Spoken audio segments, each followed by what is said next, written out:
예, 함께 나눌 말씀은 히브리서 7장 말씀입니다. 히브리서 7장 1절에서 3절까지 함께 봉독하시겠습니다. 히브리서 7장 1절에서 3절입니다. 시작. 이 멜기세덱은 살렘 왕이요 지극히 높으신 하나님의 제사장이라. 여러 왕을 쳐서 죽이고 돌아오는 아브라함을 만나 복을 빈 자라. 아브라함이 모든 것의 10분의 1을 그에게 나누어 주니라. 그 이름을 해석하면 먼저는 의의 왕이요 그 다음은 살렘 왕이니 곧 평강의 왕이요 아버지도 없고 어머니도 없고 족보도 없고 시작한 날도 없고 생명의 끝도 없어 하나님의 아들과 닮아서 항상 제사장으로 있느니라. 아멘. 예. 7장부터는 큰 대지가 바뀌게 됩니다. 지난 시간 6장 말씀을 통해서 저희들이 확인한 바를 잠시 확인하고 넘어가겠습니다. 6절에 나오는 타락한 자들이라고 하는 그 단어를 때로는 성도의 범죄라던가 신앙생활하면서 실수하고 넘어지는 그러한 상황으로 오해하기도 하는데요. 일단 히브리서의 맥락으로 봐서는 이 타락한 자들을 배교하는 상황으로 이해를 해야 될 겁니다. 오히려 저희는요, 신앙생활 하면서 넘어지고 그리고 실수하고 범죄하고 지체의 마음을 다치게 하고 등등 수많은 범죄의 상황 가운데 또 살아가게 되지만 저희들은 그 가운데 어떤 과정을 겪게 되냐면 하나님 앞에, 거룩하신 하나님 앞에 얼마나 죄인된 자들인지, 그리고 저희는 어떻게 되나요? 그러면 그리스도 앞으로 나아가게 됩니다. 그리스도의 십자가 앞으로 나아가게 되고 평안을 누리게 되는 거죠. 그 이유는요, 오늘 5장에서 나왔던 것처럼 여호와 하나님께서 하신 약속과 맹세로 인해서 그것이 변화되지 아니하고 변개되지 아니하고 분명히 성취해 주실 것이기 때문에 무엇을 언약하셨냐면 5장 14절에 나와 있기도 한 것처럼 복을 언약하셨죠. 결국 하나님의 나라를 언약하셨고 저들에게 그것이 언제나 변치 않고 이루어 주실 것이기 때문에 그것을 이루시기 위해서 예수님께서 어디로 들어가신 겁니까? 우리를 대신해서 멜기세덱의 반차를 따라 오신 영원한 대제사장이 되셔서 휘장으로 들어가셨다라고 하는 말씀으로 5장이 끝났습니다. 6장이 끝났습니다. 7장부터는 큰 대지가 바뀌게 되는데요. 1장부터 6장까지는 예수님께서 신분상 얼마나 우월하신지 누구요? 천사보다 그리고 모세보다 아론보다 우월하신 분이시다. 그래서 우월하시기 때문에 복음의 의미가 이러이러한 부분들의 다양한 그런 복음과 관련되어 있는 그 핵심 엑기스들을 참 저희들에게 풍성하게 그렇게 알려주었고요. 이제 아론보다 우월하신 예수에 대한 내용에 이어서 아론이 대제사장이죠. 제사와 관련되어 있는 그 인물이죠. 이제는 7장으로 넘어와서는 그 바톤을 이어받는 느낌입니다. 대제사장이었던 아론, 인간 대제사장이었던 아론의 그런 한계 그리고 부족함, 그렇죠? 그런 부분들을 이어받아서 이제는 참 대제사장 예수 그리스도, 멜기세덱의 반차를 따라온 참 대제사장 예수 그리스도에 대해서 함께 살펴나가게 됩니다. 7장부터 10장까지가 사역상 우월한 예수님에 대해서 나오는데요. 크게 네 대지로 되어 있죠.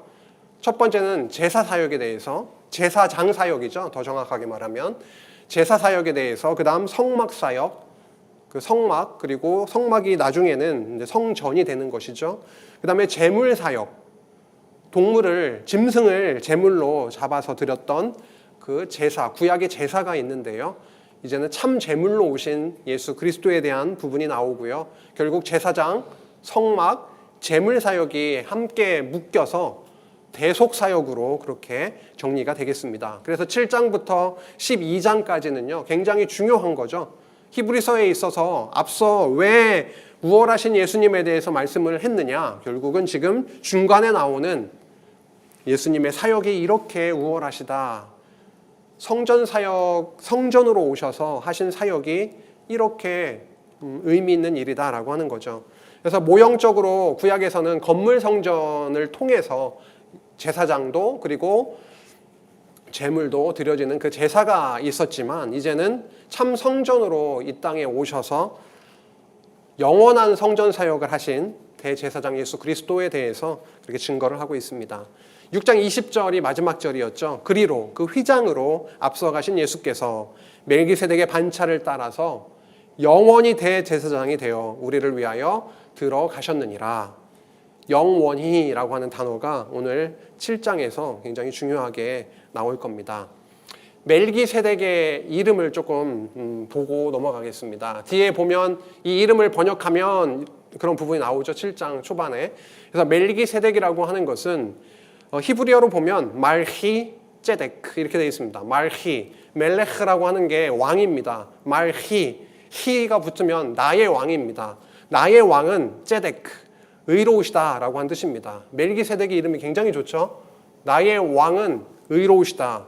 멜기세덱의 반차를 따라 예수님이 오셨죠. 그럼 예수님은 어떤 분이시죠? 왕이시죠. 우리의 왕이시죠. 우리의 왕이신 예수님은 불의하십니까? 아니요. 의로우시다라고 하는 거죠. 멜기세덱의 모형이 되고 이제 그리스도께서 멜기세덱의 반차를 따라 오시게 되는 겁니다. 7장 1절로 이제 시작하겠습니다. 7장 1절에서 3절까지는요. 멜기세덱을 통해서 예수님의 제사 사역이 우월하다라고 하는 것을 밝혀주는 내용입니다. 7장 1절입니다.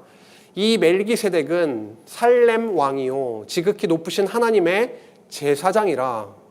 굉장히 의미가 있네요. 왕이면서 제사장이래요. 구약에서 왕이면서 제사장의 역할을 했던 예들이 있긴 한데요. 일단 여기에서 보면은 멜기세덱은 예루살렘의 왕이기도 했지만은 지극히 높으신 하나님의 제사장이라라고 말씀하고 있습니다. 여러 왕을 쳐서 죽이고 돌아오는 아브라함을 만나서 복을 빈 자라.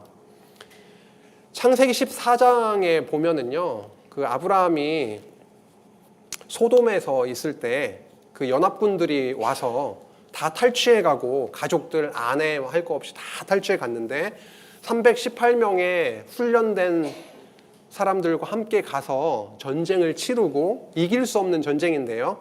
여호와께서 함께 하시니까 승리를 하게 됐죠. 다시 모든 것들을 되찾아오는 그런 과정에서 누구를 만나게 됐냐면 살렘왕 멜기세덱을 만나게 된 거죠. 그래서 아브라함을 그때 만나게 됐는데 그때 뭘 빌었다고요? 복을 빌었다라고 하는 겁니다. 이게 중요한 포인트인데 한번 보시죠. 아브라함이 모든 것의 10분의 1을 그에게 나누어 주니라. 복을 빌었고요. 멜기세덱이 아브라함에게 복을 빌었고 아브라함이 이제는 10분의 1을 그 멜기세덱에게 주니라. 그 이름을 해석하면 먼저는 의의 왕이요. 제데크라고 하는 게 의로운 의라고 하는 거니까요. 의의 왕이요. 그 다음은 살렘 왕이니 예루살렘의 왕, 살렘이라고 하는 것이 평안, 평화, 평강 이런 뜻이잖아요. 그래서 살렘 왕이니 곧 평강의 왕이요 이렇게 되는 겁니다. 의의 왕이요 평강의 왕, 그가 바로 멜기세덱이었는데요. 그는 어떠한 자였냐면 7장 3절에 의하면 이 부분이 창세기에 나오는 부분을 갖고 와서 지금 설명을 하고 있는 겁니다. 히브리서에서 처음 나오는 내용이 아니라 창세기 14장에 보면은 이러한 부분들이 나옵니다. 그래서 그 내용을 이렇게 갖고 와서 히브리서 기자가 지금 적고 있는 것입니다. 멜기세덱은 이러한 자라고 하는 거죠. 아버지도 없고 어머니도 없고 족보도 없고 시작한 날도 없고 생명의 끝도 없다. 어떤 의미일까요? 이 세상에 속한 자가 아니다라고 하는 것입니다. 시작한 날은 태어난 날, 그죠? 생명의 끝은 죽는 날. 우리는 분명히 시작한 날이 있고 끝나는 날이 있습니다. 인간이라고 한다면요, 이 땅에서 난 모든 자들은 그러한 과정을 거치게 되죠. 아버지도 있지요, 어머니도 있습니다. 족보도 있지요. 물론 요즘 족보 보기는 쉽지는 않지만 저희 집에 가니까, 시골에 가니까 있긴 있더라고요. 족보가 있습니다. 뭐 책으로 요즘은 발행 잘 안 하지만은 어쨌든 그 뿌리가 다 있습니다. 우리 육신을 입고 있는 모든 인간들은요. 근데 살레망 멜기세덱은 그러한 것에 속하지 않은 자였다라고 하는 것을 강조하면서 생명의 끝도 없어 하나님의 아들과 닮아서 항상 제사장으로 있느니라. 하나님의 아들이라고 하는 단어를 여기서 딱 붙여주네요. 멜기세덱이라고 하는 것, 그 자는, 그 인물, 그 존재는 이 땅에서 난 자가 아니라 저 하나님께서 저 하나님의 아들과 닮아서라고 했는데요. 그 개역 한글, 우리 개역 개정인데 이 전에 봤던 개역 한글에서는 방불하여 이렇게 번역이 되어 있어요. 뭐가 더 이렇게 막 확 다가오세요? 닮아서 방불하여 어쨌든 정말 하나님의 아들과 같은 자였다라고 하는 거죠. 아들이었다라고 하는 거죠. 그래서 항상 제사장으로 있느니라. 그래서 항상도 굉장히 중요하네요. 끊어짐이 있는 것이 아니라 정말 항상 하나님의 아들과 같은, 아들과 방불한 그런 존재로서 항상 제사장으로 있었던 왕이요 제사장이었다, 이렇게 밝혀주고 있는 것입니다. 그래서 1절부터 3절까지는요 멜기세덱이라는 자가 이러한 자이기 때문에 예수님의 사역이 얼마나 우월한지 아느냐, 이렇게 지금 이야기하려고 멜기세덱이 어떠한 자였는지에 대해서 밝혀주고 있는 것이었죠. 4절부터 이렇게 또 이어집니다. 멜기세덱이 아브라함과 레위보다 높다, 높은 분이시다, 그런 존재였다라고 하는 것이죠. 이 사람이 얼마나 높은가를 생각해 보라. 조상 아브라함도 노량물 중 10분의 1을 그에게 주었느니라. 앞서 나왔던 내용이니까요. 레위의 아들들 가운데 제사장의 직분을 받은 자들은 율법을 따라 아브라함의 허리에서 난 자라도, 아브라함의 허리에서 난 자죠. 그렇죠? 아브라함과 이삭과 야곱의 12 아들 중에 레위가 있었죠. 결국 아브라함의 씨로 말미암아 결국 나온 자들이 레위인들이었죠. 율법을 따라 아브라함의 허리에서 난 자라도 누가요? 레위의 아들들, 그 제사장들이요.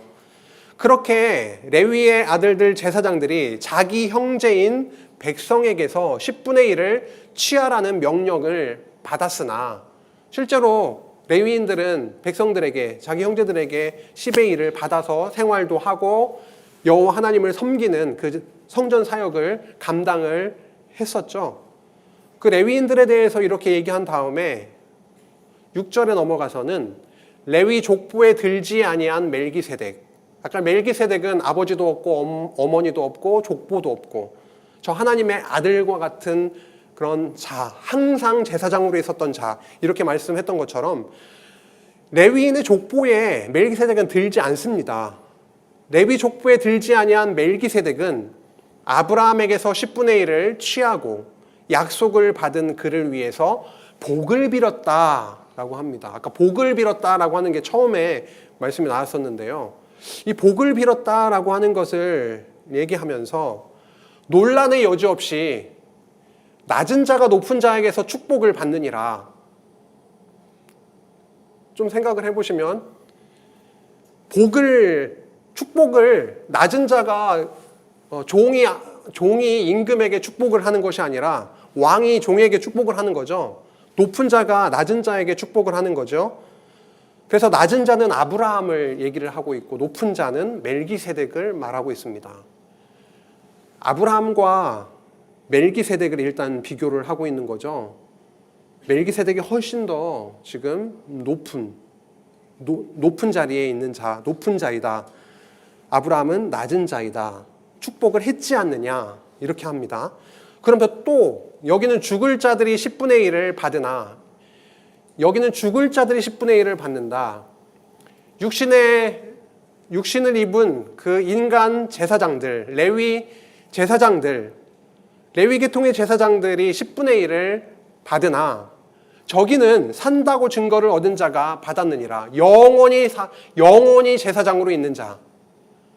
육신을 입고 있는 레위 계통의 제사장들은 그렇지 영원히 항상 아닌데요. 하나님의 아들로 이 땅에 하나님의 아들과 방불한 영원히 산다고 증거를 얻은 그 멜기세덱도 10분의 1을 받았다고 하는 거죠. 레위인도 받고 멜기세덱도 받았다. 또한 10분의 1을 받는 레위도 아브라함으로 말미암아 10분의 1을 바쳤다고 할 수 있나니, 둘 다 레위도 10분의 1을 받았고 멜기세덱도 10분의 1을 받았지요. 근데 10분의 1을 받는 레위라 할지라도 아브라함으로 말미암아 10분의 1을 오히려 어떻게 해요? 드렸다라고 하는 겁니다. 이거 막 이렇게 갔다 저렇게 갔다 하는 정신이 없는 것 같은데, 일단은 잘 생각을 해서 정리를 하면, 레위인들은 10분의 1을 받은 자죠. 형제들에서 받는 자들입니다. 그런데 여기서는 뭐라고 하냐면, 레위인들도 아브라함 때문에 누구에게요? 멜기세덱에게 10분의 1을 바친 자다, 이렇게 얘기를 하고 있는 겁니다. 이것 때문에 그래요. 7장 10절에 나온 내용 때문에. 이는 멜기세덱이 아브라함을 만날 때에 레위는 어디에 있었죠? 네, 아브라함의 이 허리에 있었다라고 하는 거죠. 그렇죠? 이미 그때는 아브라함이 멜기세덱을 만났을 때 이미 아브라함의 허리에 바로 레위가 있었기 때문에 이 멜기세덱에게 아브라함이 11조를 바친 거는 레위인이 바친 것과 똑같다, 이렇게 가고 있는 것입니다. 아브라함의 예를 들어서 결국 레위와 멜기세덱을 비교하고 있는 거죠. 7장 11절에서 14절까지는요, 레위 제사 직분 대신에 유다 지파 예수를 그 제사장을 세웠음을 밝혀주고 있습니다. 율법에 의하면 제사장은 어느 지파로부터 나오게 되냐면 레위 지파를 통해서 제사장이 나오게 되죠. 그렇죠? 그런데 레위 계통의 제사장이 아니신데요. 한번 11절 보겠습니다. 레위 계통의 제사 직분으로 말미암아 온전함을 얻을 수 있었으면 백성이 그 아래에서 율법을 받았으니 어찌하여 아론의 반차를 따르지 않고 멜기세덱의 반차를 따르는 다른 한 제사장을 세울 필요가 있느냐라고 합니다. 레위 제사장들에 의해서 온전함을 입을 수 있었다라고 한다면 제사장이 추가로 필요한가요? 필요하지 않았다.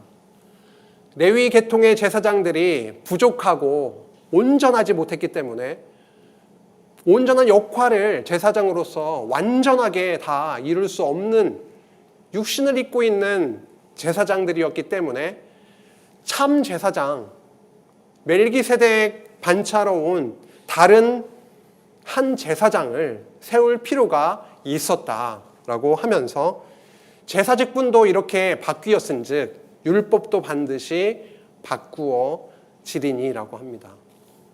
제사 직분이 바뀌었죠. 구약에서는 레위 계통의 제사장들이 나왔습니다.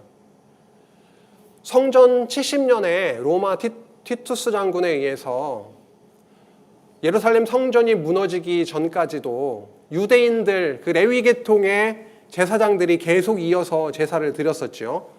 역사가 요세푸스에 의하면 83명, 그때까지 83명의 제사장들이 있었다라고 계속 아론으로부터 쭉 해서 기록은 하고 있는데요. 어쨌든 그렇게 그때까지라도 어쨌든 예수님께서 오신 이후에 또 유대인들을 이어가긴 했지만 정말 참 제사장, 그 레위 계통의 제사장을 완전히 능가하는 제사장이 오셨기 때문에 제사 직분이 이제는 바뀌어졌기 때문에 율법도 반드시 바꾸어질 것이다 라고 하는 겁니다. 율법에 여기에 보면은요, 7장 11절에 보면은 백성이 그 아래에서 율법을 받았으니 라고 합니다. 그 율법에 따라서 레위 계통의 제사장들이 그 역할을 해왔던 거죠. 그런데 예수님께서 멜기세덱의 반차를 따라서 레위 반차가 아니라 그 멜기세덱의 반차를 따라서 오셨기 때문에 제사 직분이 바뀌었기 때문에 이제는 율법도 반드시 바꾸어질 것이다 이것은 한 사람도 제단 일을 받들지 않는 다른 지파에 속한 자를 가리켜 말한 것이다. 이제 본격적으로 얘기하기 시작합니다. 일반적으로 율법에 의하면, 일반적인 게 아니죠, 반드시 레위 계통으로 와야 되는데요, 이제는 율법도 바뀌었다. 다른 지파에 속한 대제사장이 오게 되었다. 왜냐하면 우리 주께서는 유다로부터 나신 것이 분명하도다. 이 지파는 모세가 제사장들에 관하여 말한 것이 하나도 없고, 모세가 제사장들에 관하여 말한 것은 율법에 관한 거죠. 그 율법에는 한 번도 유다 지파로부터 대제사장이 올 것이다라고 말한 것이 없었죠. 그런데 우리 주께서는 유다 지파로부터 오셨고, 그리고 이 유다 지파로부터 온 그가 레위 계통으로 온 것이 아니라 멜기세덱의 반차, 그 계통을 따라서 오셨다라고 합니다. 그래서 7장 14절까지는요, 이렇게 레위 제사 직분 대신에 유다 지파를 통해서 이렇게 참 제사장이 이렇게 세워졌다라고 하는 것을 말씀하면서, 이제 15절부터는 그 우월한, 레위 제사장들보다 우월하신 예수, 영원한 대제사장, 그분이 오셨기 때문에 어떠한 결과가 오게 되었는지에 대해서 15절로부터 7장 끝절까지 이어지고 있습니다. 구월함의 결과에 대해서 함께 보아가겠습니다. 7장 15절에서 19절까지는요, 율법이 아닌 더 좋은 소망이 생겨서 하나님께 나아감을 말씀하고 있습니다. 멜기세덱과 같은 별다른 한 제사장이 일어난 것을 보니 더욱 분명하도다. 그는 육신에 속한 한 계명의 법을 따르지 아니하고 율법에 따르지 아니하고 오직 불멸의 생명의 능력을 따라 되었으니, 율법에서 명하고 있는 것을 따르지 아니했습니다. 무슨 지파로 왔다고요? 유다 지파를 통해서 오셨습니다. 그리고 어떤 계통을 따라 오셨습니까? 하늘의 제사장, 하나님의 아들과 방불했던 그 멜기세덱의 반차를 따라서 오셨습니다. 그는 하나님의 아들과 방불했고 하나님 아들이었고, 그 다음에 어때요? 항상 제사장으로 있으셨던, 영원히 멸하지 아니하시고 죽지 아니하시는 오직 불멸의 생명의 능력을 따라 오셨다라고 하는 것이죠.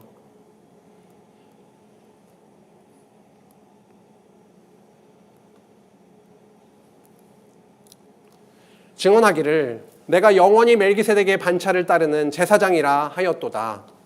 영원히 멜기세덱의 반차를 따르는 제사장이다. 이게 시편 110편 4절에 나오고 있습니다. 멜기세덱에 관한 기사는요, 아까 창세기 14장에서 나오고 있고, 구약 성경에서 또 한 곳이 딱 나오고 있는 게 시편 110편 4절입니다. 그리고 나서 침묵의 시간을 쫙 지나가다가 이제 신약에 와서 히브리서 기자를 통해서 그 멜기세덱의 인물에 대해서 자세하게 다시 한번 설명을 하면서, 구약에서는 침묵을 지켰는데 신약에 와서 히브리서 기자를 통해서 그 멜기세덱이 어떠한 인물인지, 존재인지, 그리고 그 계통을 따라서 정말 하나님의 아들로 이 땅에 오신 영원한 대제사장이 바로 예수님이시다라고 하는 것을 밝혀주고 있습니다. 그래서 7장 17절에서도 영원히 멜기세덱의 반차를 따르는 제사장이라 라고 증언했다. 시편을 통해서 증언한 바가 있다라고 다시 한번 구약을 들어서 설명을 하고 있습니다. 영원한 제사장이라고 시편 110편 4절에 나와 있듯이 영원히 멜기세덱의 반차로 오셨다. 전에 있던 계명은 연약하고 무익함으로 폐하고 율법은 아무것도 온전하게 못할지라 이에 더 좋은 소망이 생기니 이것으로 우리가 하나님께 가까이 가느니라. 전에 있던 계명, 율법, 그 율법에 의한 제사장 제도, 그것은 연약하고 무익하고 그래서 폐하여질 수밖에 없다.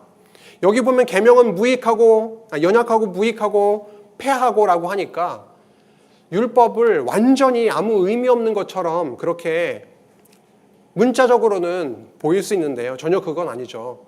구약을 통해서, 율법을 통해서 하나님께서 모형적으로 앞으로 어떻게 이루어 주실 것인지, 하나님의 나라를 실체적으로 어떻게 이루어 주실 것인지에 대해서 구약은 구약 안에서 모형적으로 정말 충실하게 보여주셨고요. 하지만 구약의 제사장 제도라고 하는 것이 인간 제사장을 세우는 것이기 때문에 완벽한 것이 아니었죠. 항상 있을 수 있는 제사장도 아니었죠.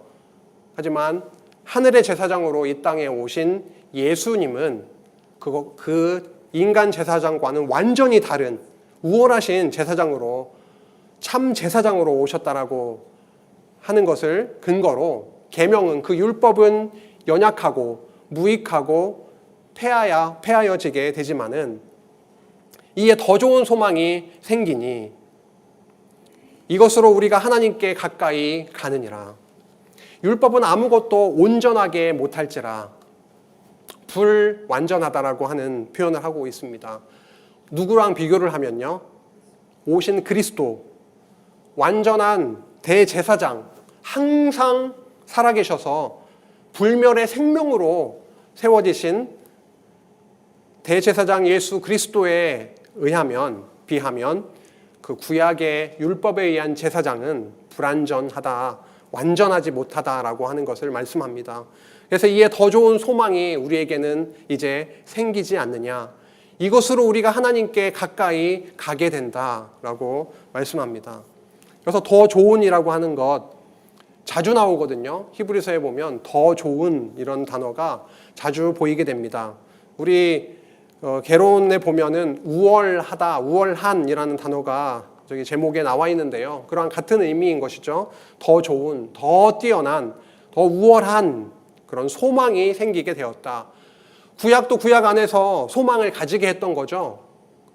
여호와 하나님 앞에 제물을 들고, 죄인들이 제물을 들고 가서 피 흘려 잡아가지고 그 제사장을 통해서 제사가 드려졌을 때 그들의 죄가 이제 덮어지고 하나님의 거룩한 백성으로 삼아 주셨던 그 은혜를 구약에서도 풍성하게 누렸습니다. 그런데 신약에 와서 더 좋은 소망이 생기게 됐던 거죠. 그리스도 안에서, 영원한 대제사장이신 그리스도 안에서 소망이 생기니 이것으로 우리가 하나님께 가까이 가느니라.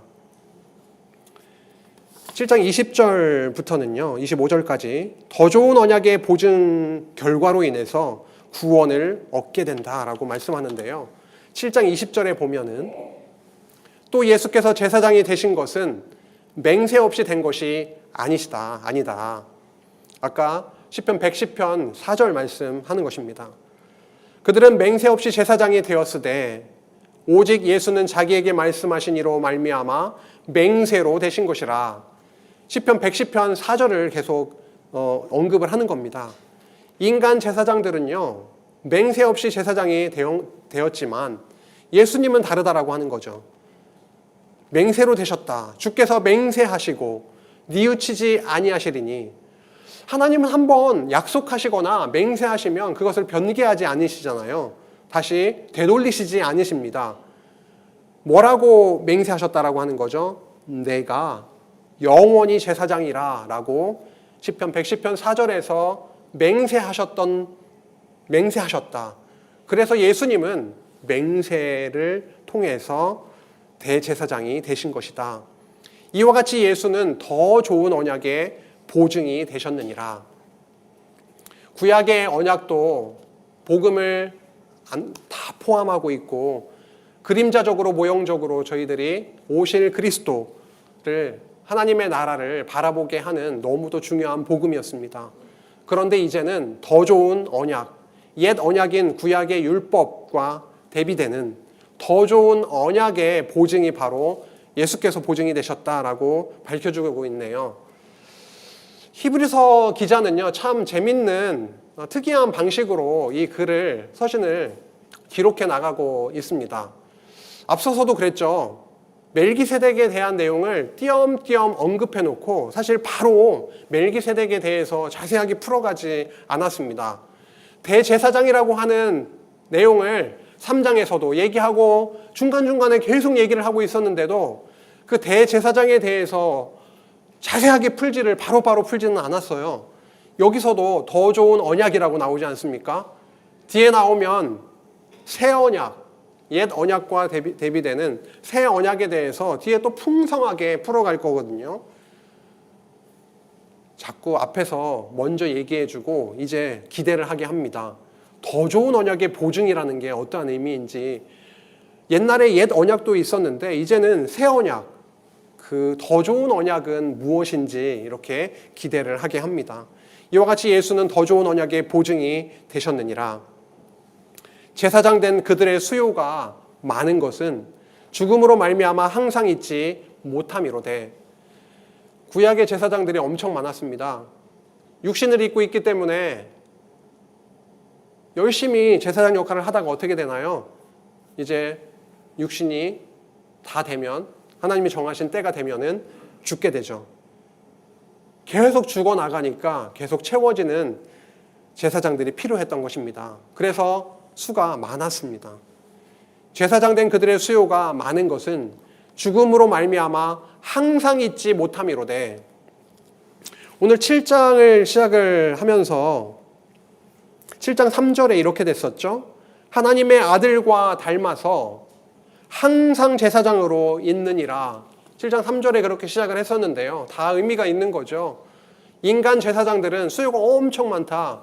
계속 살 수 없고 죽게 된다. 그래서 수가 많지만 우리 하나님의 제사장인 예수 그리스도는 어떻다라고 하는 겁니까? 완전히 다르다. 이렇게 연결될 겁니다. 예수는 어때요? 영원히 계시다. 예수 그리스도는, 그 대제사장은 영원히 계심으로 그 제사장 직분도 갈리지 아니하느니라. 그래서 갈리지 아니한다라고 하는 게 어떤 뜻이죠? 계속 바꿔지지 않는다고요. 육신의 제사장들은 죽고 새로 들어오고 죽고 새로 들어오고 계속 갈리게 됩니다. 그런데 하늘의 제사장, 하나님의 아들 제사장은요, 영원히 계시기 때문에, 항상 계시기 때문에 이제는 그 제사장 직분이 갈리지 아니한다. 그러므로 이제 중요한 겁니다. 지금까지 이런저런 많은 설명들이 있었잖아요. 레위하고도 비교해. 그 전에 아브라함 얘기를 끄집어내서 레위 얘기를 하면서, 레위도 멜기세덱한테 11조를 한 거다라고 하면서, 그렇죠? 레위보다 예수 그리스도 대제사장이 훨씬 더 우월하시다, 이렇게 얘기를 했던 겁니다. 그러면서 이제 본격적으로 예수님에 대해서, 예수님 대제사장에 대해서 설명합니다. 그러므로 자기를 힘입어 하나님께 나아가는 자들을 온전히 구원하실 수 있으니, 이는 그가 항상 살아계셔서 그들을 위하여 간구하심이라. 그는 항상 살아계신 분이시죠. 우리는 그렇지 않다라고 착각하며 살 때가 있는 것 같습니다. 여전히 살아계시고요, 여전히 대제사장으로 저 휘장 안으로 직행하셔서 우리가 때로는 실수하고 넘어지고 범죄하고 하나님 잊고 내가 왕인 것처럼 살아가고 하는 그런 정말 많은 죄악의 삶들이 있음에도 불구하고, 예수님은요 항상 제사장으로 하나님 앞에서 엄청나게 열심히 대제사장 사역을 하고 계시기 때문에요. 어때요? 저희는요, 우리가 감사, 평안을 누리게 되는 거죠. 온전히 우리를 구원하실 수 있는 분은 대제사장 예수 그리스도, 멜기세덱의 반차로 오신 영원한 대제사장 예수 그리스도밖에 없습니다. 그가 항상 살아계셔서 그들을 위하여, 우리를 위하여 간구하시기 때문에, 우리를 위한 변호인이 되시기 때문에, 요즘 변호사가 엄청 중요한 거 우리 상황들을 보면서 아시죠? 진짜 능력 있는 변호사가 있어야 되는 거거든요. 어떤 공격이 들어오더라도 그거 아닙니다, 라고 할 수 있는 능력 있는 변호인, 예수 그리스도께서 우리 옆에 딱 쓰셔서 하나님께 변호해 주시잖아요. 대제사장이기 때문에 내가 저들을 위해서 하나님의 명대로, 하나님의 뜻대로 대제사장으로 제사를 드렸지 않습니까? 라고 말씀하는 거죠. 온전히 구원하실 수 있는 분은 바로 예수 그리스도이시다라고 하는 겁니다. 이제 7장 끝부분을 향해서 달려가고 있습니다. 26절에서 28절 합당한 대제사장은 이러한 대제사장이다라고 하면서 우월함에 대한 결과를 밝혀주면서 7장을 마무리하고 있습니다. 이러한 대제사장은 우리에게 합당하니 거룩하고, 그렇죠? 악이 없으시고 더러움이 없고 죄인에게서 떠나 계시고 하늘보다 높이 되신 이 바로 거룩한 대제사장 예수 그리스도, 그분이 우리에게 합당하니 그는 저 대제사장들이 먼저 자기 죄를 위하고 다음에 백성의 죄를 위하여 날마다 제사 드리는 것과 같이 할 필요가 없으니, 나약하고 연약하고 그들 역시 범죄 가운데 있을 수밖에 없었던 레위 계통의 인간 제사장들은요, 백성들의 죄를 바로 짊어지고 휘장 안으로 들어갈 수가 없었습니다. 자기 본인을 위해서 거룩한 옷을 당연히 에봇도 입어야 되고요, 본인을 위해서 제사를 드린 후에 그제서야 휘장 안으로 들어갈 수 있었던 거죠. 그러나 예수님은 그렇지 않다라고 하는 얘기를 하려고 하는 것입니다. 그는 단번에 자기를 드려 이루셨습니다. 인간 제사장들은 여러 차례 자기를 위해서 제사하고 다른 과정을 거쳐서 하나님께로 휘장 안으로 지성소로 나아갈 수 있었지만은 예수님은 단번에 하나님께 직행하셔서 우리를 위해 모든 죄를 사하시는 완벽한 제사를 드리셨다라고 하는 말씀을 하고 있는 것이죠.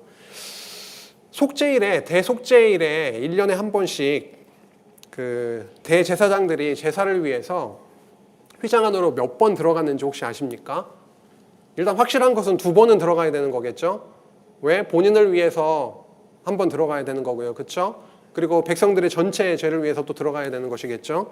그런데 레위기 16장에 보면은 대속죄일의 규례를 좀 이렇게 잘 살펴보면은 휘장에 제사장들이 몇 차례 들어갔구나라고 하는 것을 알 수가 있어요. 첫 번째 16장 12절에서 13절에 보면은 자기를 위해서 속죄를 합니다. 속죄 제사를 하고 향로, 이 연기나는 향로, 이 향로를 들고 휘장 안으로 들어가게 되죠. 그래서 거기에서 연기를 쫙 피워 올립니다. 그럼 어떻게 될까요? 연기가 가득 차겠죠. 그렇게 되면 그 시야가 가려지기도 할 거고요, 당연히. 그럼 뭐가 가려지게 되냐면요, 그 속죄소, 그죠? 양쪽 그룹이 쫙 이렇게 덮고 있는 그 속죄소, 그 법궤 위의 속죄소가 가려지게 됩니다. 그것을 직접 보고 하는 것을 방지하는 그런 역할을 하고 있습니다. 그래서 자기를 위해서 속죄를 하고 향로를 들고 들어가서 거기에 분향하는, 그것 때문에 한번 휘장 안에 들어간다라고 나오고 있고요. 그 다음에 수송아지의 피를 가져다가 손가락으로 동편에도 뿌리고요.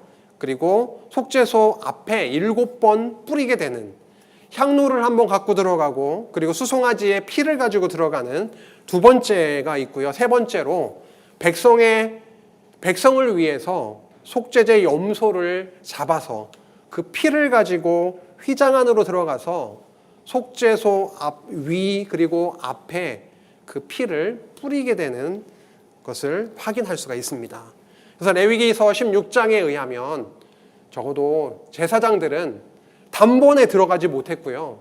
본인을 위해서도 속죄를 해야 되고 향도 피워야 되고 백성들을 위해서 또 들어가야 되고 하는 과정에서 3번 들어가게 되었는데, 바로 예수님은 어떻게 됐다고요? 단번에, 다시 한번 봐야 되겠네요. 그가 단번에 자기를 들여서 이루셨다라고 말씀합니다. 더 인간 제사장들과는 비교할 수가 없습니다. 죽고 채워져야 되고 죽고 채워지는 그런 불완전한 그런 제사장들이 아니라 하나님께 항상 하나님 앞에 있고 단번에, 왜요? 예수님 본인이 영원한 제사장이기 때문에, 영원한 제물이기 때문에 단번에 휘장 안으로 들어가셔서 영원한 제사를 드릴 수 있었던 것입니다. 그래서 넘어가고요. 7장 28절입니다. 율법은 약점을 가진 사람들을 제사장으로 세웠거니와.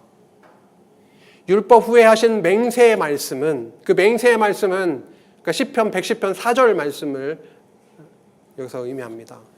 율법 후에 영원한 대제사장이라 라고 했던 것처럼 그 율법 후에 하신 맹세의 말씀은 영원히 온전하게 되신 아들을 대제사장으로 세우셨느니라 라고 하면서 7장을 마무리하고 있습니다. 정리하겠습니다.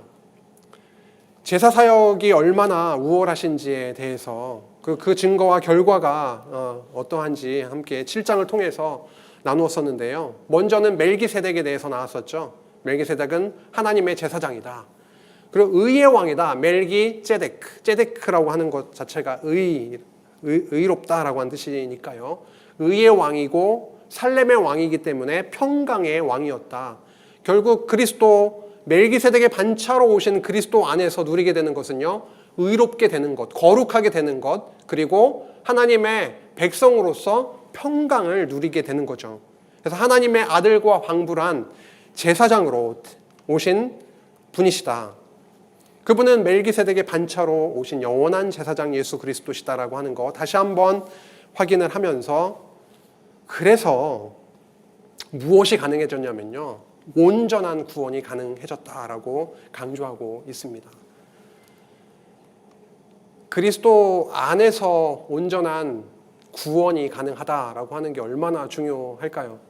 오늘 운전을 하고 조금 교회 일찍 오면서, 다른 때는 라디오도 틀고 이렇게 좀 오는데요, 오늘은 아예 안 틀고 오면서 하나님 오늘 말씀을 나누게 됩니다. 히브리서 6장 7장을 나누게 되는데요, 정말 이 안에서 정말 그리스도를 더 깊이, 하나님을 더 깊이 알고 싶습니다. 나름 이렇게 기도를 하면서 오게 됐는데요, 이 마음에 어떠한 마음을 주시냐면은, 이렇게 물론 음성이 들리고 하는 건 전혀 아니고요, 이 마음 가운데 좀 따스함이 느껴지는 게 뭐였냐면, 우리가 이렇게 추울 때 저희 밖에 나가서 햇볕을 쫙 쬐면은 와, 따뜻하다, 너무 좋다, 이런 느낌을 받으시죠? 하나님의 영원한, 하나님의 아들, 그 영원한 대제사장이 휘장 안에 들어가셔서 영원히 우리를 위해 그 제사사역을 이루셨기 때문에 그 은혜가 우리 안에 이렇게 항상 쏟아지고 있는 것인데, 우린 그거를 전혀 모르고 막 지옥에서 살 때가 많은 거잖아요. 그렇구나. 어떠한 상황 속에 있게 되든지 하나님께서 우리를 그리스도의 죽으심을 통해서, 대제사장 사역을 통해서 베풀어 주신 그 은혜를 이렇게 잔잔하게 느끼게 살게만 하셔도 얼마나 감사와 기쁨이 충만할까. 그래서 저는 잠깐 천국을 누렸네요. 하나님 감사합니다. 오늘 성도님들과 함께 나누게 됐는데 히브리서 사실 쉽지 않더라고요. 6장도 쉽지 않고 7장도 쉽지 않고 끝까지도 쉽지 않을 것 같은데, 히브리서를 통해서 만나게 되는, 알게 된, 깨닫게 되는 그 예수님, 그 예수님을 조금 더 알고 싶습니다라고 하는 그런 마음으로 또 다가가니까, 그래, 뭐 지식적으로 엄청나게 우리가 더 깨닫고 알아가는 것도 중요하지만, 정말 이 말씀을 통해서 우리 안에 찾아오신 예수님, 대제사장 되신 예수님, 우리 옆에 항상 서 계셔서 우리를 위해 기도하시고 중보하시는 그 예수님이 함께 하시고, 그 은혜가 우리 위에 계속 끊임없이 이렇게 쏟아지고 있다라고 하는 그 마음만 갖게 하시는 것만 해도 너무 감사하고, 그거면 됐지 뭐 이러면서 또 오게도 됐습니다.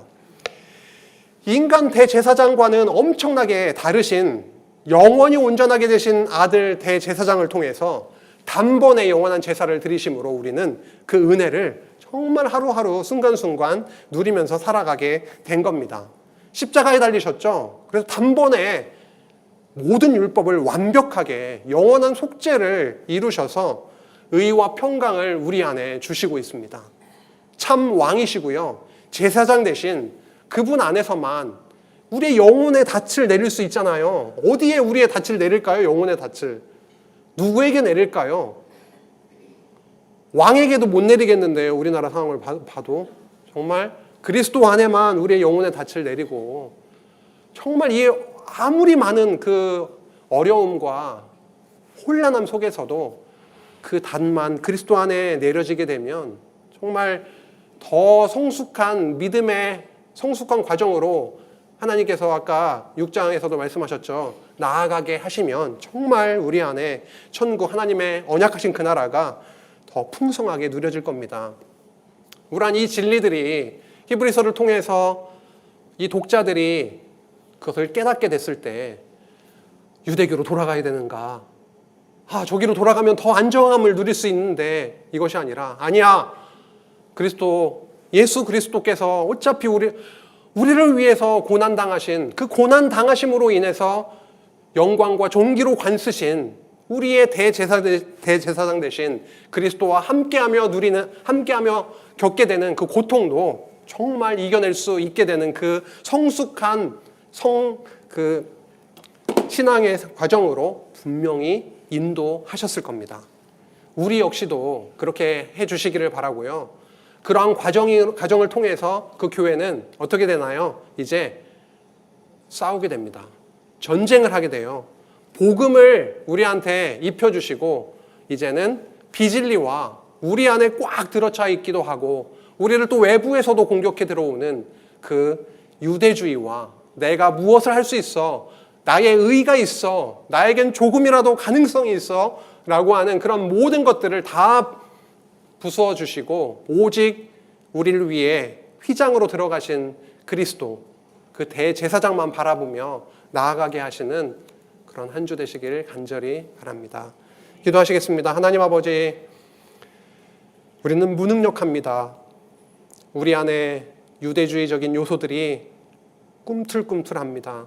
하나님 짓밟아 주시고 예수 그리스도의 영원하신 단번에 드려지신 그 영원한 속죄 제사의 은혜를 매일의 삶 속에서 순간순간 누리게 하여 주시옵소서. 이 자리에 참석하지 못한 지체들이 있습니다. 또 여러 어려움 가운데 고통 중에 있는 지체들도 있습니다. 정말 숨이 잘 쉬어지지 않아서 정말 하나님을 바라보며 저 천성을 바라보며 지내고 있는 지체도 있습니다. 하나님, 우리 마음 가운데 참 평안을 주시고 우리와 함께 하시는 저 천국을 우리들에게 주신 그 예수 그리스도의 십자가의 은혜를 함께 마음에 품고 사는 저희들 되게 하여 주시옵소서. 오늘도 이렇게 함께 모여 주님 말씀 안에 귀한 시간 가지게 하여 주시니 감사합니다. 남은 한 주도 주 안에서 강건케 하여 주시고 오직 하나님만 더 높아지고 찬양하며 사는 저희들 되게 하여 주옵소서. 예수님의 이름으로 기도했습니다. 아멘.